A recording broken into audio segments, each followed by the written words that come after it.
Gain-of-function research. GOF research or GOFR is medical research that genetically alters an organism in a way that may enhance the biological functions of gene products. This may include an altered pathogenesis, transmissibility, or host range, that is, the types of hosts that a microorganism can infect.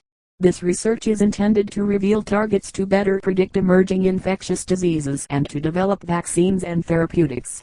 For example, influenza B can infect only humans and harbor seals. Left square bracket 1 right square bracket introducing a mutation that would allow influenza B to infect rabbits in a controlled laboratory situation would be considered a gain-of-function experiment, as the virus did not previously have that function. Left square bracket 2 right square bracket left square bracket 3 right square bracket. That type of experiment could then help reveal which parts of the virus's genome correspond to the species that it can infect, enabling the creation of antiviral medicines which blot this function.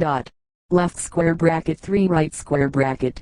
In virology, gain-of-function research is usually employed with the intention of better understanding current and future pandemics. Left square bracket 4 right square bracket. In vaccine development, gain-of-function research is conducted in the hope of gaining a head start on a virus and being able to develop a vaccine or therapeutic before it emerges. Left square bracket 4 right square bracket. The term gain-of-function is sometimes applied more narrowly to refer to research which could enable a pandemic potential pathogen to replicate more quickly or cause more harm in humans or other closely related mammals. Left square bracket 5 right square bracket left square bracket 6 right square bracket. Some forms of gain-of-function research, specifically work which involves certain select agent pathogens, carry inherent biosafety and biosecurity risks, and are thus also referred to as dual-use research of concern, DURC. Left square bracket 7 right square bracket. To mitigate these risks, while allowing the benefits of such research, various governments have mandated that DURC experiments be regulated under additional oversight by institutions, so-called institutional DURC committees. Left square bracket 8 right square bracket. And government agencies, such as the NIPS Recombinant DNA Advisory Committee. Left square bracket 9 right square bracket left square bracket 10 right square bracket left square bracket 11 right square bracket. A mirrored approach can be seen in the European Union's Dual-Use Coordination Group, DUC. Left square bracket 12 right square bracket left square bracket 13 right square bracket left square bracket 14 right square bracket. Importantly, regulations in the United States and European Union both mandate that at least one unaffiliated member of the public should be active participants in the oversight process. Left square bracket 15 right square bracket left square bracket 16 right square bracket left square bracket 17 right square bracket left square bracket 18 right square bracket. Significant debate has taken place in the scientific community on how to assess the risks and benefit of gain-of-function research, how to publish such research responsibly, and how to engage the public in an open and honest review. Left square bracket 19 right square bracket left square bracket 20 right square bracket left square bracket 7 right square bracket left square bracket 21 right square bracket. In January 2020, the National Science Advisory Board for Biosecurity convened an expert panel to revisit the rules for gain-of-function research and provide more clarity in how such experiments are approved, and when they should be disclosed to the public. Left square bracket 22 right square bracket left square bracket 23 right square bracket. Experiments that have been referred to as gain-of-function. See also CRISPR. This section may require cleanup to meet Wikipedia's quality standards. The specific problem is WP Prosaline. Please help improve this section, if you can. April 2021. Learn how and when to remove this message. In early 2011, two groups were investigating how flu viruses specific to birds could possibly cross over and create pandemics in humans. One led by Yoshihiro Kaioka at the University of Wisconsin and Ash Madison in Madison, Wisconsin, and another led by Ron Fauci at Erasmus University Medical Center in the Netherlands. Left square bracket 24 right square bracket left square bracket 25 right square bracket. Both groups had both serially passaged H5N1 avian influenza in ferrets, manually taking the virus from one ferret to another, until it was capable of spreading via respiratory droplets. The normally bird-specific virus, through replication over time in the ferret's lungs, had adopted several amino acid changes that enabled it to replicate in the mammalian lungs, which are notably colder than those found in birds. Left square bracket 26 right square bracket left square bracket 27 right square bracket. This small change also allowed the virus to transmit via droplets in the air made when the ferrets coughed or sneezed. Left square bracket 24 right square bracket. Proponents of the Kioka and Fauci experiments cited several benefits. These answered the question of how a virus like H5N1 could possibly become airborne in humans, allowed other researchers to develop vaccines and therapeutics which specifically targeted these amino acid changes. Left square bracket 28 right square bracket left square bracket 29 right square bracket left square bracket 30 right square bracket, and also demonstrated that there was a linkage between transmissibility in avian viruses and lethality. While the virus had become more transmissible, it had also become significantly less deadly. Left square bracket 25 right square bracket left square bracket 31 right square bracket left square bracket 32 right square bracket. Various critics of the research, including members of Congress, responded to the publications with alarm. Others called the experiments an engineered doomsday. Left square bracket 33 right square bracket. Questions were raised by other scientists including Mark Lipsitch of the T.H. Chan School of Public Health at Harvard University about the relative risks and benefits of this research. Left square bracket 34 right square bracket.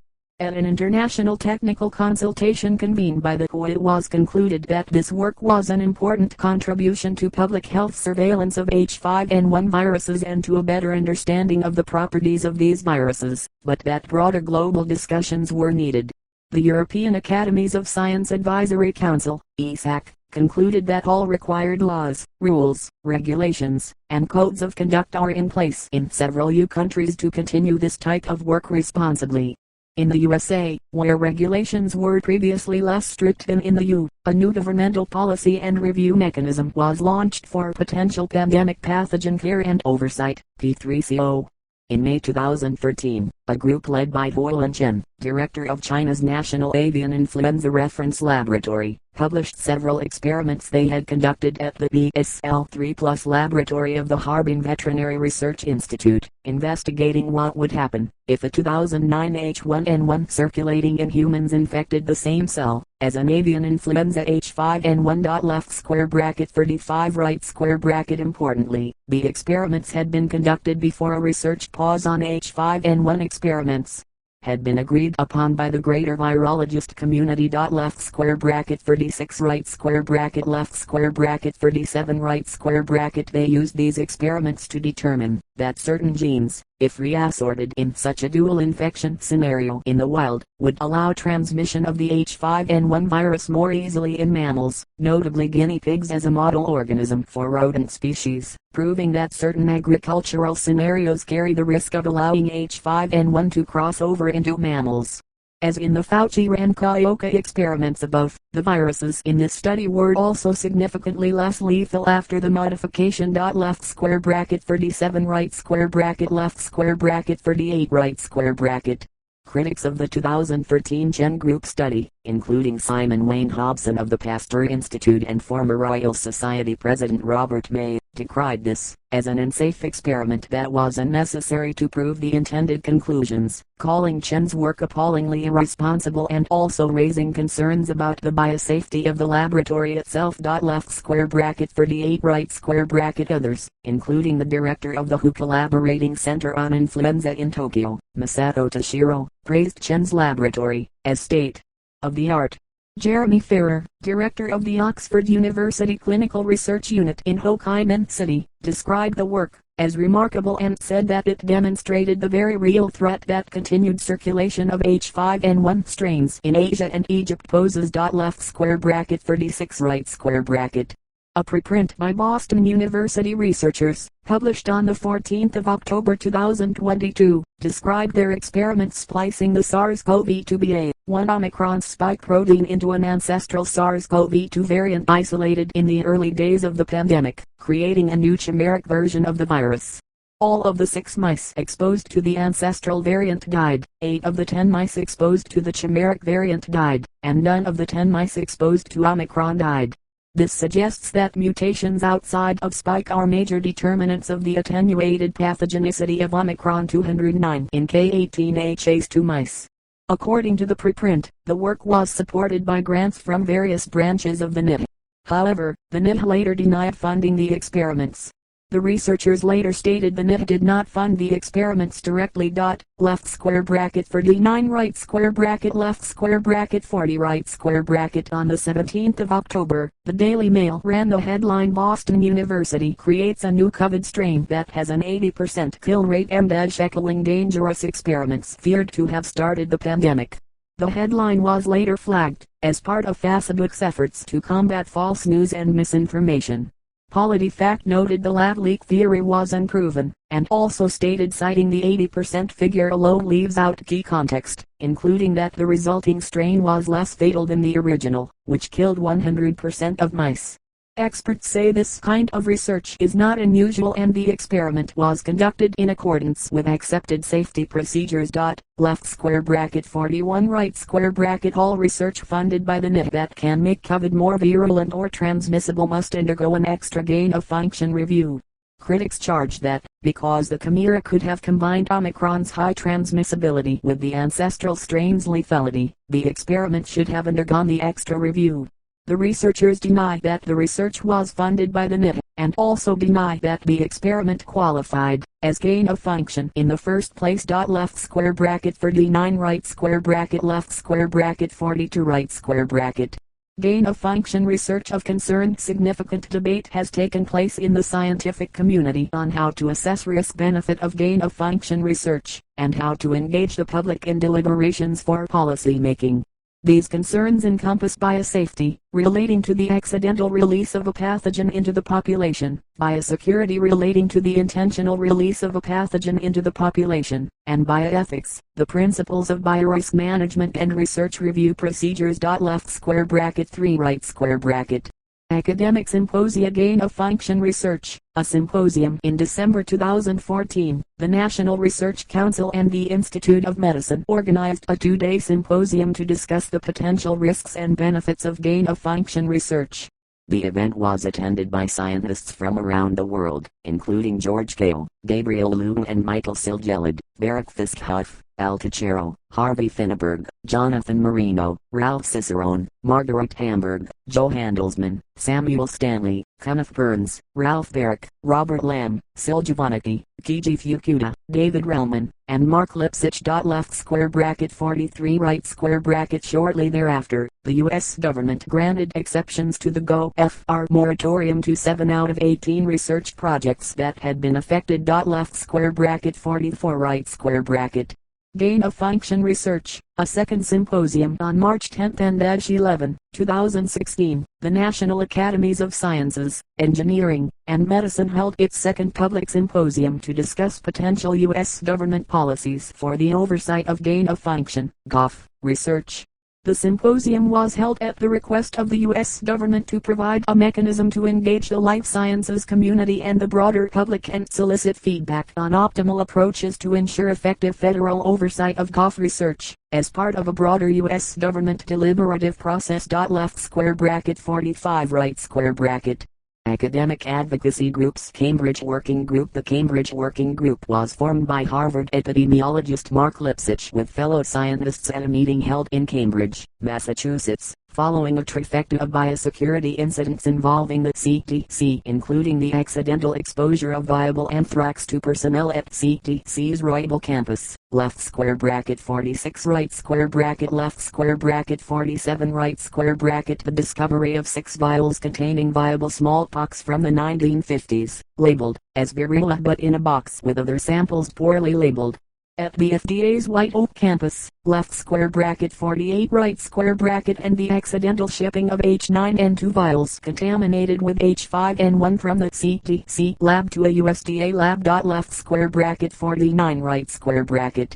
On July 14, 2014, the group published a consensus statement offered by 18 founding members, including Emma Redran, Barry Bloom, Arturo Casadevall, Richard H. Abright, Alison Galvani, Edward Hammond, Thomas Inglesby, Michael Osterholm, David Relman, Richard Roberts, Marcel Sell and Sil Giovannici.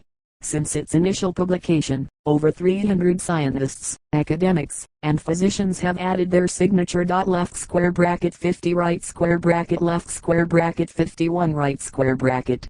The statement advocates for all work involving potential pandemic pathogens to be halted until a quantitative and objective assessment of the risks has been undertaken. It then argues that alternative approaches that do not involve such risks should be used instead. Left square bracket 50 right square bracket left square bracket 52 right square bracket left square bracket 53 right square bracket. The group engaged in public advocacy, influencing the U.S. government's decision in December 2014 to suspend funding of research that would create certain types of novel potential pandemic pathogens. Left square bracket 54 right square bracket. Scientists for Science. Shortly after the Cambridge Working Group released its position statement, Scientists for Science was formed by 37 signatories taking an alternative position that biomedical research on potentially dangerous pathogens can be performed safely and is essential for a comprehensive understanding of microbial disease pathogenesis, prevention and treatment. Left square bracket 55 right square bracket. Since its publication, the SFS statement has received 200 plus signatures from working scientists, academics, and biosafety professionals. Left square bracket 56 right square bracket.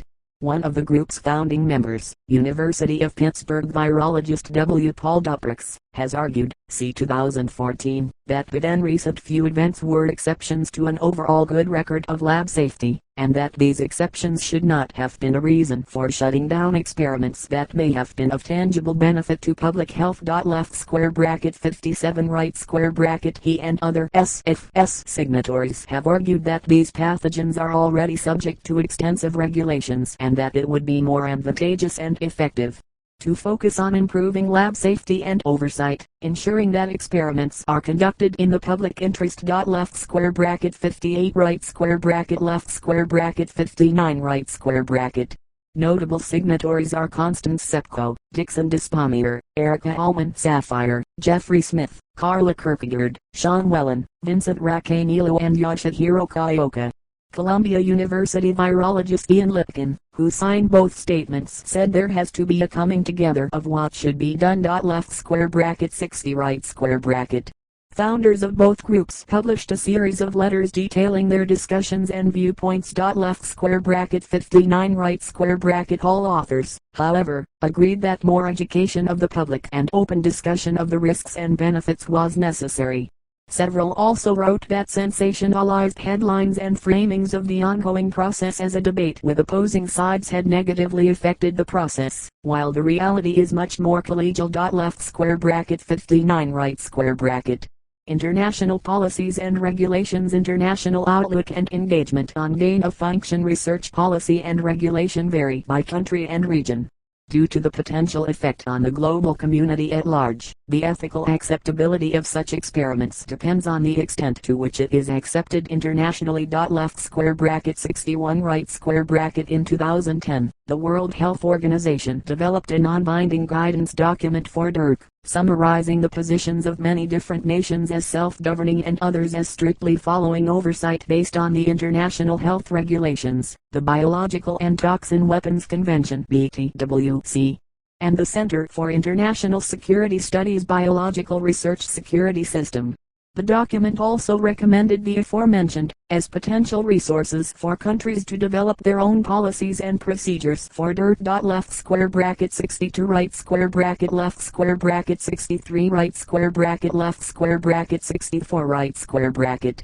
European Union. The European Academy's Science Advisory Council has formed a working group to examine the issues raised by gain-of-function research and to make recommendations for the management of such research and its outputs. Left square bracket 10 right square bracket. The possibility for developing common approaches between the United States and Europe has been explored. Left square bracket 65 right square bracket. In May 2014, the German National Ethics Council presented a report to the Bundestag on proposed guidance for governance of GO/FR. Left square bracket 66 right square bracket. The report called for national legislation on DRC.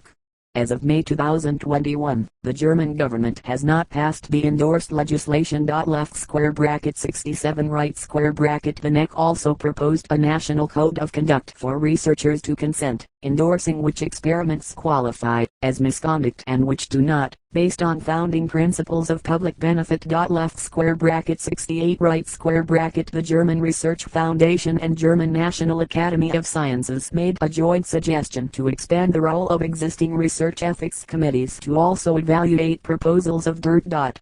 Left square bracket 69 right square bracket.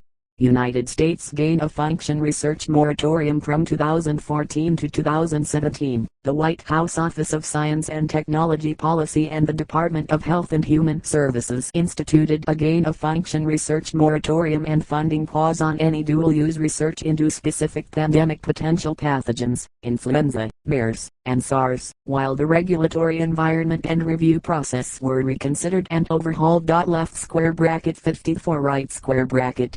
Under the moratorium, any laboratory who conducted such research would put their future funding, for any project, not just the indicated pathogens, in jeopardy. Left square bracket 70 right square bracket. Left square bracket 71 right square bracket. Left square bracket 72 right square bracket. Left square bracket 73 right square bracket. The NET has said 18 studies were affected by the moratorium. Left square bracket 74 right square bracket. The moratorium was a response to laboratory biosecurity incidents that occurred in 2014, including not properly inactivating anthrax samples. Left square bracket 75 right square bracket. The discovery of unlocked smallpox samples. Left square bracket 76 right square bracket. And injecting a chicken with the wrong strain of influenza. Left square bracket 77 right square bracket. These incidents were not related to gain of function research. One of the goals of the moratorium was to reduce the handling of dangerous pathogens by all laboratories until safety procedures were evaluated and improved. Subsequently, symposia and expert panels were convened by the National Science Advisory Board for Biosecurity, NSAB, and National Research Council, NRC. Left square bracket 78 right square bracket. In May 2016, left square bracket 5 right square bracket. NSAB published recommendations for the evaluation and oversight of proposed gain of function research. Left square bracket 79 right square bracket. On 9 January 2017, the HHS published the recommended policy guidance for departmental development of review mechanisms for potential pandemic pathogen care and oversight, P3CO. Left square bracket 5 right square bracket. This report sets out how pandemic potential pathogens should be regulated, funded, stored, and researched to minimize threats to public health and safety. On the 19th of December 2017, the NIH lifted the moratorium, because gain of function research was deemed important in helping us identify, understand, and develop strategies and effective countermeasures against rapidly evolving pathogens that pose a threat to public health. Left square bracket 80 right square bracket. COVID-19 pandemic. See also, COVID-19 lab leak hypothesis and COVID-19 misinformation section. Sign Wuhan lab origin. During the COVID-19 pandemic, a number of speculative theories emerged about the origin of the SARS-CoV-2 virus and links to gain of function research. Left square bracket 81 right square bracket. Left square bracket 82 right square bracket. Left square bracket 83 right square bracket. Left square bracket 84 right square bracket. In January 2021, University of Saskatchewan virologist Angela Rasmussen wrote that one version of the information invoked previous gain of function work on coronaviruses to promulgate the idea that the virus was of laboratory origin. Rasmussen stated that this was unlikely, due to the intense scrutiny and government oversight to which GOFR is subject, and it is improbable that research on hard-to-obtain coronaviruses could occur under the radar. Left square bracket 85 right square bracket. In a congressional hearing on May 11, 2021, about Anthony Fauci's role as the chief medical advisor to the United States Office of the President, Senator Rand Paul stated that the U.S. has been collaborating with Shiz Hengley of the Wuhan Virology Institute, sharing discoveries about how to create superviruses. This gain of function research has been funded by the NIH. Fossey responded with all due respect, "You are entirely and completely incorrect. The NIT has not ever and does not now fund gain-of-function research left square bracket conducted at right square bracket the Wuhan Institute of Virology. Left square bracket 86 right square bracket." The Washington Post fact-checking team later rated Paul's statements as containing significant omissions and or exaggerations. Left square bracket 86 right square bracket left square bracket 87 right square bracket NIT funding to the EcoHealth Alliance and later subcontracted to the Wuhan Institute of Virology was not to support gain-of-function experiments, but instead to enable the collection of bat samples in the wild. Left square bracket 86 right square bracket left square bracket 88 right square bracket EcoHealth Alliance spokesperson Robert Kessler has also categorically denied the accusation. Left square bracket 86 right square bracket. The Washington Post also quoted Rutgers University biosecurity expert Richard Abright's dissenting opinion about Fossey's testimony, demonstrating that there is disagreement about what qualifies as gain-of-function research. Abright asserted that experiments conducted under the EcoHealth grant met the definition for gain-of-function research of concern under the 2014 pause. Left square bracket 86 right square bracket MIT molecular biologist Alina Chen has argued that these experiments would not have been affected by the 2014 moratorium, because the experiments involved naturally occurring viruses, adding that the moratorium had no teeth. Left square bracket 89 right square bracket. However, most recently NIT Deputy Director Richard Tabak left square bracket 90 right square bracket clarified in congressional testimony on May 16, 2024, that the NIT did fund generic gain-of-function research at the Wuhan Institute of Virology. Left square bracket 91 right square bracket. When asked if the NIT funded gain-of-function research at the Wuhan, Tabak replied, "It depends on your definition of gain-of-function research. If you're speaking about the generic term, yes we did, but this is research. The generic term goes on in many labs around the country. It is not regulated, and the reason it is not regulated is because it poses no harm or threat to anybody." Tabak did not clarify what generic gain-of-function research was or how it differs from normal gain-of-function research, so it is unclear to what extent this testimony differs from previous statements by the NIT, which claimed no gain-of-function research at all was funded by the NIT. Several scientists have criticized the U.S. government's GO/FR regulations as having serious shortcomings, especially with regard to the NIT's funding of the EcoHealth Alliance grant proposal. Abright has remarked that the process is not applied to all experiments which are implicated in the government's policies, while virologists David Relman and Angela Rasmussen have cited a worrying lack of transparency from oversight panels. Left square bracket 90 to right square bracket.